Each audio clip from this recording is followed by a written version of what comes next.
Como é forte, né? Quando a gente para pensar nisso, muda completamente o formato como nós educamos os nossos pequenos. E isso pode trazer uma consequência muito danosa. E você lembra quando lá atrás era normal a gente ajoelhar no milho? O que você está sentindo não importa para mim. 3 frases que nós, como pais, no geral, falamos muito. E é até comum, às vezes é automático, mas que pode trazer seríssimos danos, principalmente psicológicos e emocionais, para nossa criança. Uau, que sensacional ter você aqui comigo. Meu nome é Ana Martins, sou psicóloga clínica, com formação em neurociência afetiva, uma apaixonada por trabalhar com famílias, atendendo a pauta da maternidade, relacionamento conjugal, educação de filhos. Tudo isso permeia a dinâmica familiar e eu quero trazer com os meus conteúdos uma maior qualidade de vida para as nossas famílias. E hoje eu quero trazer 3 frases, na verdade como modelo, porque essas frases podem puxar 1000 outras frases. E aí você vai entender o contexto disso. Bom, eu quero começar um pouquinho antes falando sobre, você lembra quando lá atrás era normal a gente ajoelhar no milho? A gente, que eu digo, eu não passei por essa época, mas a gente ouve muitas histórias, né, dos nossos avós ou dos nossos pais, os nossos tios mais velhos ajoelharem no milho depois de terem feito alguma coisa muito feia, alguma coisa que não deveria, aos olhos do adulto, ser feito. E aí os adultos colocavam essas crianças para serem ajoelhadas no milho. Bom, ali com certeza era uma violência psicológica, mas também física. E por ser física, nós aprendemos que não deve ser feita. Mas tem muita coisa que nós fazemos hoje em dia que ainda são violências psicológicas e nós não nos atentamos. Mas é importantíssimo nós mergulharmos em conhecimento, em informação, e parabéns para você que está aqui assistindo esse conteúdo. Com certeza você ainda é a minoria, mas que vai fazer muita diferença na qualidade de vida da sua família como um todo.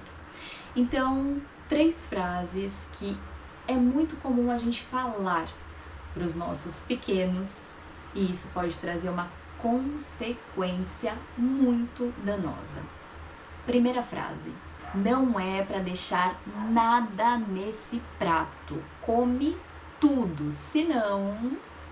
Quando a gente para pensar, né, em quantas vezes a gente já falou, ou quantas vezes a gente já ouviu, ou quantas vezes a gente já presenciou algum pai, uma mãe, um educador falando isso com uma criança, até parece o certo, porque há tanta fome no mundo e a gente não pode desperdiçar comida. Então, de fato, a gente não pode desperdiçar comida e isso deve ser ensinado para as crianças. Mas o fato de você não explicar para ela e principalmente obrigá-la a comer tudo que está naquele prato, sendo que talvez ela não goste de alguma coisa que está naquele prato, ou não consiga comer até o final e ela está passando do limite físico dela em aceitar e ingerir aquela comida. Você já parou para pensar nisso? Isso com certeza traz grandes danos para a vida adulta dessa criança.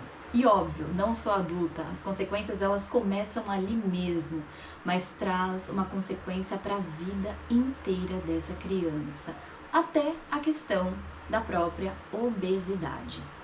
Segunda frase: engole o choro. Essa aí é um clássico, com certeza. Quando nós falamos engole o choro, nós podemos até tentar justificar isso com: estou tornando a minha criança mais forte emocionalmente, para ela administrar as emoções dela, engolindo o choro, respirar fundo e ter a consciência de que aquilo não funciona daquela forma. Mas não, as crianças elas não têm essa consciência. Eu falei inclusive até em um outro vídeo sobre a questão da formação da estrutura cerebral da criança, onde aqui no córtex pré-frontal, a parte aqui ó, atrás da nossa testa, que é a parte responsável pela questão lógica, raciocínio e todas as questões que nós precisamos elaborar. Uma justificativa, por exemplo, entender a justificativa de algo, ela só é completamente formada, amadurecida lá para os 23 anos de idade. Então você imagina uma criança recebendo um engole o choro. Como que ela está recebendo essa frase na verdade e nós não estamos nos atentando a isso? Ela recebe assim: o que você está sentindo não importa para mim. Engole o seu sentimento e bora viver. Bora para frente. Você e suas emoções não estão sendo vistas, não estão sendo ouvidas.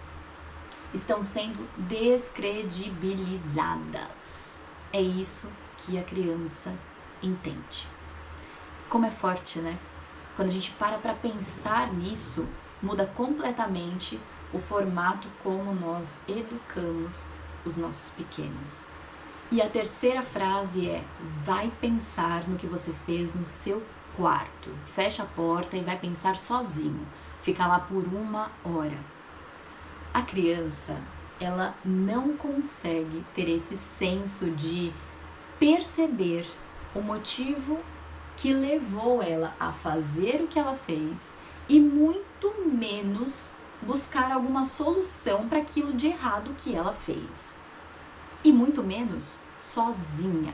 Quando nós, como adultos, estamos ali para apresentar para ela o porquê daquilo ou as consequências daquilo de uma forma muito explicativa, com muita atenção, com muito carinho, é uma coisa. Mas quando colocamos essa criança para pensar sozinha, muito possivelmente ela vai pensar em muitas coisas negativas e ela vai possivelmente também se chicotear. E se isso é frequente na vida dela, imagina os danos que vai trazer para a história de vida dessa criança. Quando nós percebemos e entendemos que tudo tem o seu momento na vida e nós temos que explicar para a criança de uma forma diferente nesses dados momentos, o cenário muda, as coisas mudam e fica até mais leve para nós enquanto adultos percebermos que essa criança ela não entende da forma que nós entendemos. Então, se você gosta de conteúdos como esse, curta, compartilha com alguém, faça a diferença na vida de alguém e principalmente comece a praticar na sua própria história. Se você não é inscrito, se inscreva. É um prazer ter você aqui comigo. E se você quer falar sobre algum outro assunto, comenta aqui embaixo para a gente poder papear nos próximos vídeos. Te vejo em breve. Até mais.